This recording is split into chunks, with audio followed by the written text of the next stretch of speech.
Memang kalau ngomongin bipolar itu menjadi satu kondisi yang sering didengar ya di dunia kesehatan mental maupun psikiatri ya. Bipolar sendiri itu memang sebuah gangguan mental yang menyerang kondisi psikisnya seseorang, menyebabkan perubahan suasana hati. Aku Sabrina Fitriandari, usianya saat ini 31 tahun, pekerjaannya sebagai psikolog.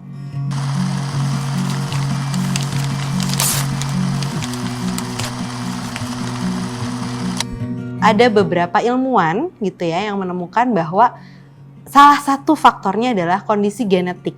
Orang dengan bipolar atau yang disebut dengan ODB, lebih dari 2/3 itu memiliki kerabat yang secara biologis dekat dengan kondisi ini.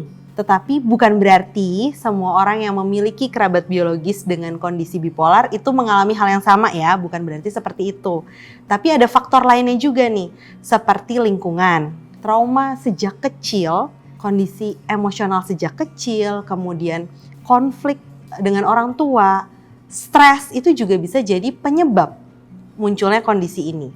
Salah satu gejala gitu ya, tapi ini disclaimer dulu, ini tidak untuk menjadi acuan self-diagnosis, tetap penegakan diagnosa itu membutuhkan dari yang profesional, baik itu psikolog ataupun psikiater. Orang dengan bipolar, ODB itu memiliki perubahan suasana hati yang ekstrim. Orang tanpa bipolar juga bisa mengalami perubahan suasana hati. Namun perbedaannya adalah intensitasnya. Gitu. Orang dengan bipolar itu kondisinya cukup ekstrim. Secara durasi mungkin bisa terjadi berhari-hari atau berminggu-minggu. Kemudian tiba-tiba bisa terjadi secara mendadak, ada trigger tertentu langsung. Perubahan suasana hatinya itu langsung terasa perbedaannya. Kemudian mengganggu keberfungsiannya, mengganggu aktivitasnya sehari-hari, mengganggu relasi interpersonal gitu ya.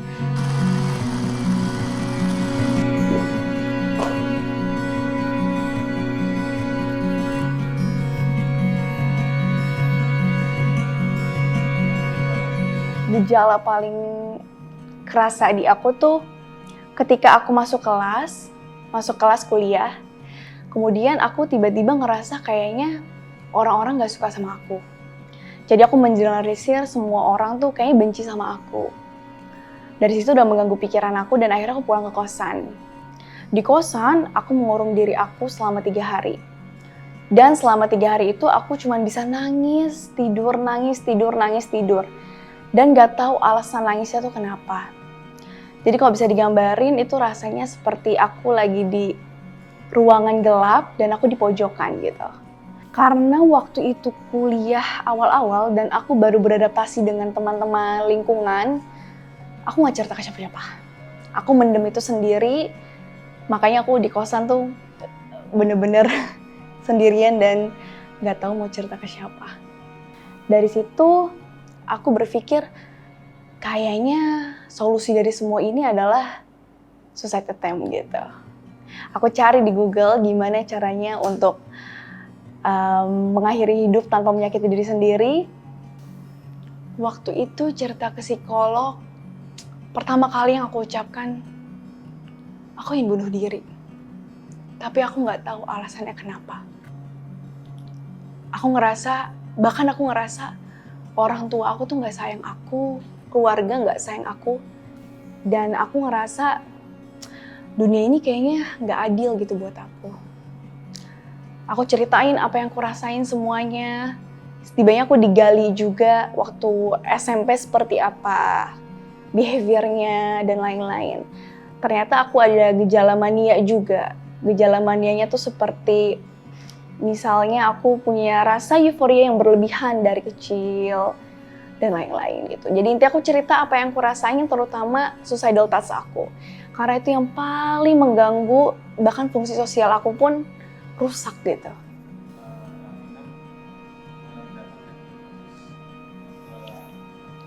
Bipolar. Iya, aku dapat diagnosis bipolar disorder. Kalau kita ngomongin tentang bipolar, kita ngomongin tentang perubahan suasana hati. Seorang dengan bipolar itu memiliki 2 episode mood. Jadi nggak bisa hanya salah satu aja. Gitu, harus 2 episode mood. Dan episode mood ini itu berlawanan. Ada episode mood yang dinamakan dengan kondisi manik atau over happy. Ditandainya biasanya dengan energi berlebihan, sampai mengganggu tidur, sampai nggak merasa capek, kemudian secara perilaku juga jadi lebih aktif, atau dari cara bicara ngomong, cepet banget tuh, speed dia ngomong tuh cepet. Episode berikutnya itu adalah episode depresi atau major depresif, bisa dalam kondisi depresi berat. Jadi ditandai dengan rasa kelelahan yang luar biasa, jadi nggak punya energi sama sekali, kehilangan minat untuk melakukan aktivitas yang biasanya membuat dia happy tuh dia jadi kehilangan minat. Nggak harus melakukan aktivitas, kegiatan rutin aja itu juga sudah kehilangan minat, nggak punya energi di situ. Kemudian rasa frustasi, putus asa, gitu. Dan biasanya pada episode depresi itu juga muncul suicidal thoughts-nya. Di dalam gangguan bipolar sendiri itu punya berbagai jenis nih. Ada gangguan bipolar 1, gangguan bipolar 2, dan ada siklotimik namanya. Kalau gangguan bipolar 1, ODB itu mengalami 1 episode manik dan 1 episode mood depresi. Gitu. Jadi perlu ada manik atau hipomanik dan perlu ada depresi berat. Bipolar 2 itu mengalami episode hipomanik, nggak sampai manik ya bipolar 2, episode hipomanik dan episode depresi berat. Siklotimik ini yang mungkin nggak banyak didengar. Siklotimik ini mengalami episode hipomanik dan mengalami episode depresi. Meskipun depresinya belum termasuk depresi yang berat gitu ya. Tapi yang membedakan adalah ini menetap selama 2 tahun. Jadi dalam penegakan diagnosis itu perlu mengukur intensitas dan durasinya. Dan mungkin ada juga keadaan-keadaan lain yang menjadi salah satu faktor munculnya bipolar. Misalnya substance abuse gitu ya, terus alkohol, atau kondisi-kondisi medis lainnya memunculkan perubahan suasana hati ini. Ya memang orang dengan bipolar butuh pendekatan yang secara menyeluruh gitu ya. Ini kan lifelong conditions ya gitu. Perlu kombinasi antara obat-obatan. Untuk penggunaan obat-obatan tersebut itu juga perlu berkonsultasi kepada psikiatri. Kombinasi juga dengan psikoterapi. Psikoterapi juga perlu pendampingan kepada ahlinya gitu ya, kepada psikolog juga bisa. Ini kan butuh pendampingan profesional ya. Ada psikolog, ada psikiater. Di luar ini, ODB itu juga akan berinteraksi dengan lingkungan sosialnya. Jadi perlu juga tuh bantuan, dukungan dari keluarga terdekat, dari teman-teman terdekat, dari pasangan. Jadi orang-orang di sekitarnya perlu juga mengenali gejalanya seperti apa, sedang dalam episode mood yang mana, dan bantuan seperti apa sih yang tepat untuk menangani episode mood itu. Gitu. Jadi perlu ada psikoedukasi juga untuk pendamping gitu ya, pendamping orang dengan bipolar ini. Awalnya aku bingung mau cerita ke siapa. Karena di satu sisi aku takut banget sama stigma buruk masyarakat. Misalnya, alah kurang iman kayak gitu tuh. Kurang ibadah, kurang deket sama Tuhan. Atau misalnya dibilang berlebihan, itu aku takut banget. Sedangkan diagnosis ini emang beneran ada gitu dan harus minum obat, terapi. Akhirnya aku memutuskan siapa yang paling dekat sama aku di keluarga. Aku cerita ke abahku pertama kali. Abah tuh bapak ayah. Bah, dicariin sama psikolog gitu. Loh kenapa? Udah datang aja ke psikolog. Beliau datang ke psikolog, terus beliau tahulah aku memiliki bipolar. Dan beliau bilang kalau apapun yang terjadi, Abah tetap sayang adik. Diminum obatnya, terapinya diikutin. Di situ aku dipeluk dan ya aku ngerasa lumayan diterima gitu. Terus aku juga cerita ke kakak aku. Kenapa aku cerita ke kakak aku namanya Natsir? Karena kayaknya beliau juga salah satu orang yang mengerti tentang apa itu kesehatan mental di keluarga.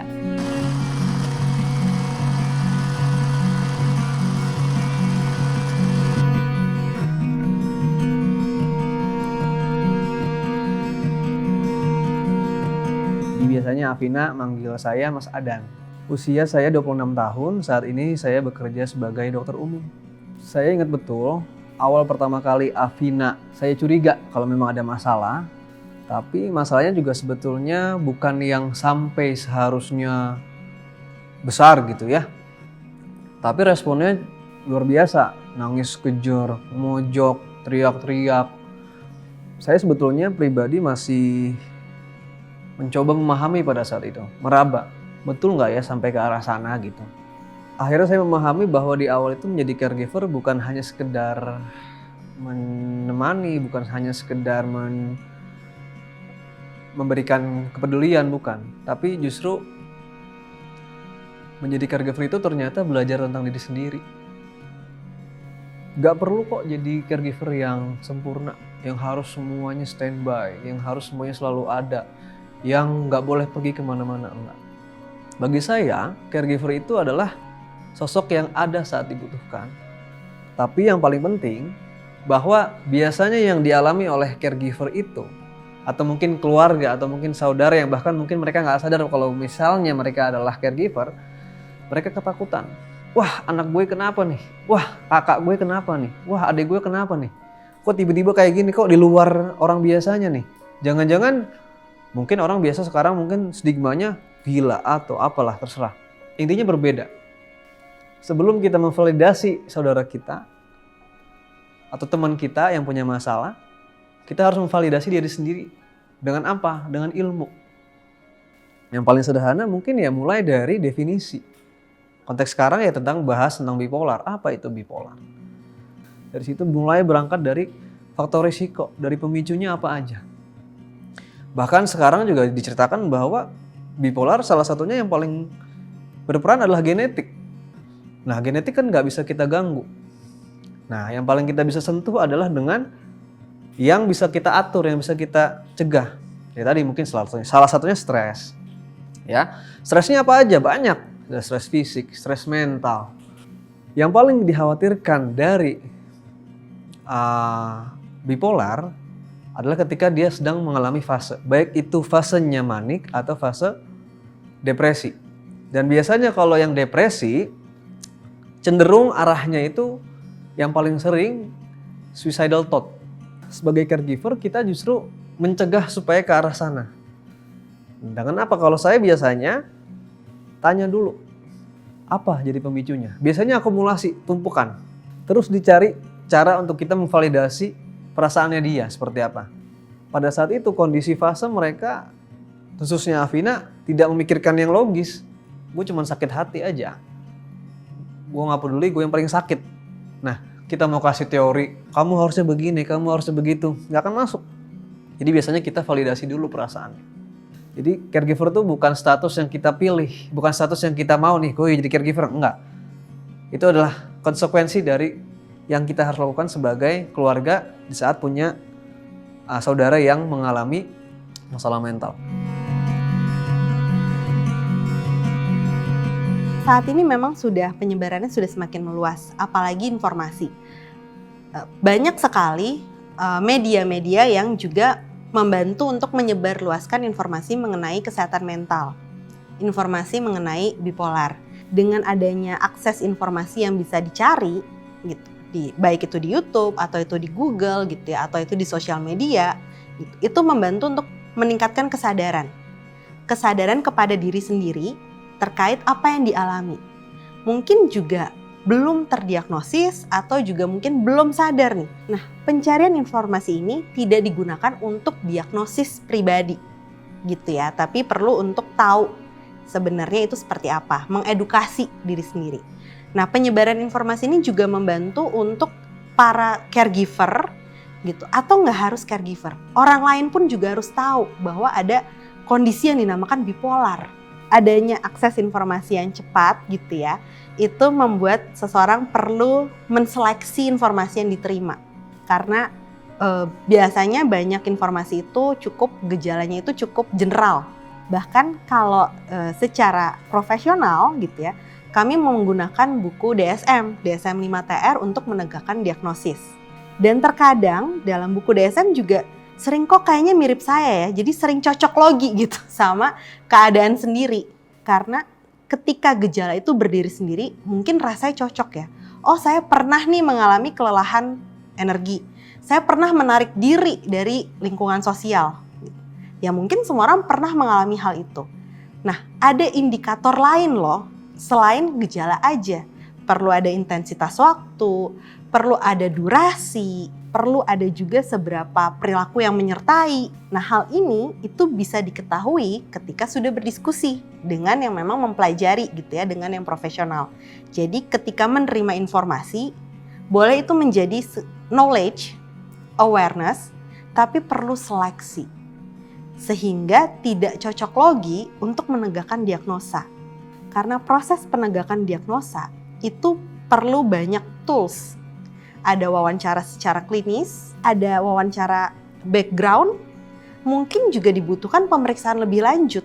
Bahkan kondisi-kondisi yang penegakan diagnosis seperti misalnya bipolar, itu juga perlu mengeliminasi kemungkinan-kemungkinan lain. Apakah ada faktor medis misalnya, itu kan juga perlu menjadi salah satu bahan untuk penegakan diagnosa. Jadi sebenarnya self-diagnose itu sangat tidak disarankan dan butuh pandangan yang lebih profesional untuk bisa menegakkan diagnosa. Nah, kalau penyebaran akses terkait layanan kesehatan mental, itu juga saat ini sudah menggunakan berbagai metode. Gitu. Kalau dulu kan memang ada yang konseling tatap muka ya, sekarang konseling sudah bisa dilakukan online. Tetapi penyebarannya memang belum merata.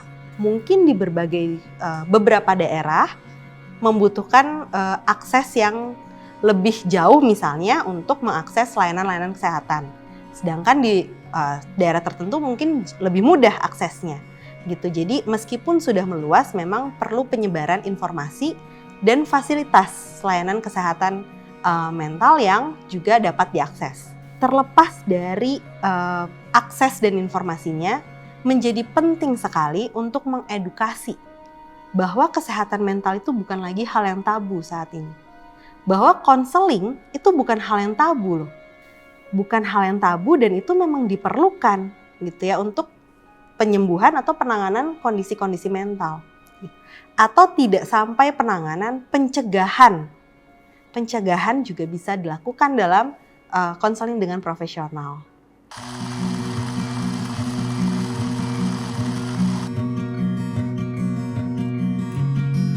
Berdamai dengan sendiri tuh kayak rasa, misalnya pertanyaan tuh seperti kayak udah menerima semuanya gitu ya. Tapi padahal aku juga masih proses, masih belajar. Tapi sudah bisa dibilang menerima, tapi masih belajar. Awal mulanya sulit banget ya. Aku gak apa-apa didiagnosis bipolar, cuman aku lebih takut bagaimana orang nge-treatment aku gitu. Dan aku harus nerima fase-fase yang aku tuh gak tahu kapan datangnya. Fase-fase yang gak ketebak gitu. Dan itu susah banget. Karena kita menghadapi suicidal thoughts, rasa aduh nangis tapi gak tahu alasannya kenapa. Rasanya ingin mengakhiri hidup, itu susah banget. Tapi sebenarnya aku lebih tidak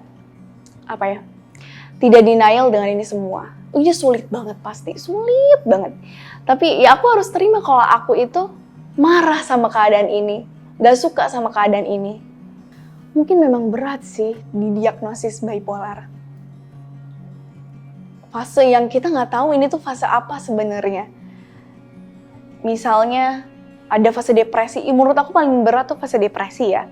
Karena menurut aku fase depresi itu mengancam nyawa juga gitu. Ngerasa orang-orang gak sayang sama kita. Orang-orang gak peduli sama kita, rasanya sendirian. Tapi sebenarnya kalau kita lihat realitanya, banyak sebenarnya orang yang sayang sama kita. Cuman depresi itu yang jahat sama kita, dan kita harus berusaha bersahabat dengan depresi itu. Kita interview dia, kamu mau apa, ada apa? Kalau misalnya kamu pengen bikin aku sedih, nanti dulu ya, aku lagi kerja. Kamu nanti aja pas di kamar mandi aku nangis. Jangan malu. Karena kesehatan mental itu sama seperti kesehatan fisik. Kita nggak milih diri kita untuk depresi, kita nggak milih diri kita untuk punya bipolar. Tapi ditakdirin punya bipolar atau depresi dan lain-lain. Kalau kamu udah burn out banget sama apa yang kamu rasain, talk to someone.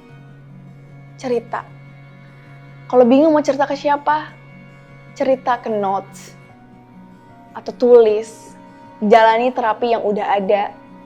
Dan kalau misalnya bingung lagi nih mau cerita ke siapa juga, mau ke notes udah nggak bisa dan lain-lain, cerita ke profesional.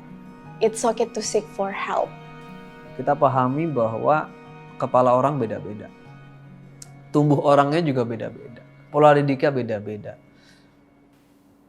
Dahulu kan rasa ketimbang logika sih. Karena ternyata yang paling dibutuhkan oleh teman-teman penyintas itu bukan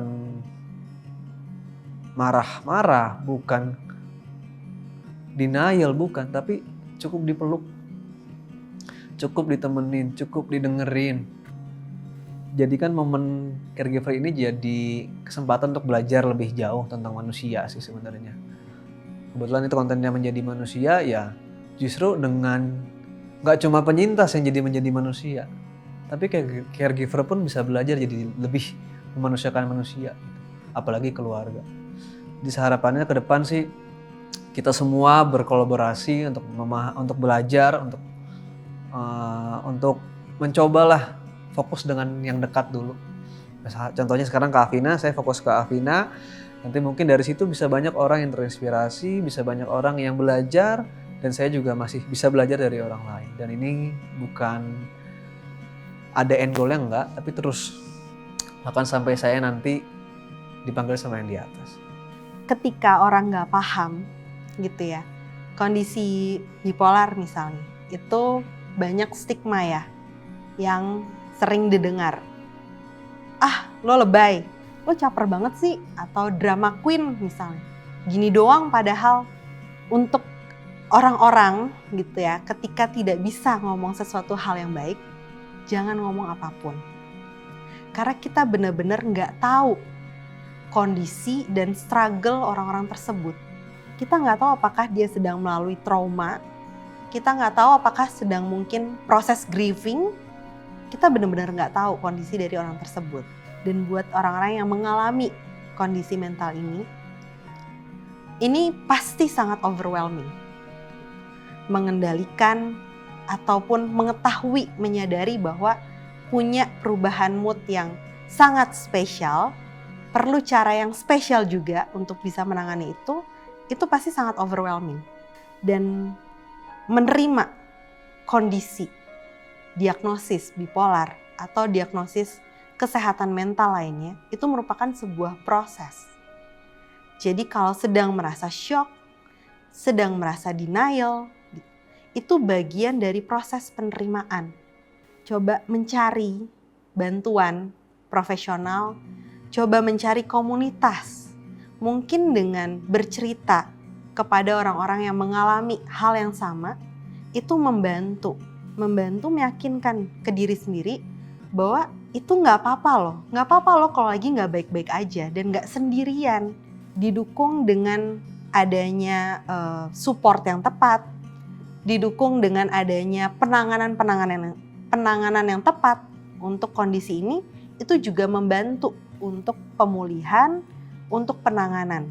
Dan mau mencari tahu terkait kondisi ini, mau mencari tahu atau menganalisa pola emosinya, menganalisa triggernya, itu juga membantu untuk bisa menghadapi perubahan mood ini.